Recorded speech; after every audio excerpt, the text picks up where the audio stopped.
Įsivaizduokite įprastą sceną. Esate su kolegomis ir kažkas užsimena apie komandos narį, kuris nedalyvauja. Pokalbis subtiliai pasislenka. Slapti nusiskundimai įsiskverbia, tylūs kritikos žodžiai. Jaučiate spaudimą prisijungti prie negatyvumo ar nejaukiai tylėti. Lengviausias kelias yra linktelėti, bet tikrasis lojalumas yra principo reikalas. Vietoj tiesioginės gynybos prisiminkite ką nors svarbaus. Prisimenate projektą, kur Aleksas, nedalyvaujantis kolega, turėjo puikią įžvalgą. Tai išgelbėjo komandą nuo didelės klaidos.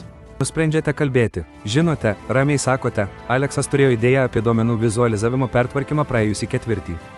Be jo mes nebūtume gavę to kliento.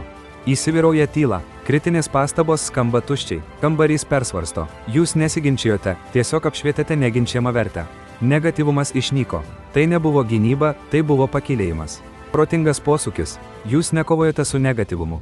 Jį apėjote, parodydami teigiamą poveikį. Tai parodė gilų lojalumą ir charakterį ne konfliktų, o patvirtinimu. Ginti ką nors reiškia pabrėžti jų tikrąją vertę, kai jie nedalyvauja. Tai keičia grupės ir jūsų pačių sąžiningumo suvokimą. Tai rodo tikrą lyderystę. Kitą kartą neprisijunkite prie choro.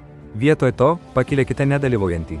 Pasidalykite nuoširdžių indėlių. Daugiau įžvalgų apie charakterio formavimą rasite prenumeruodami Lithuanian Repo. Tegul jūsų charakteris kalba už save.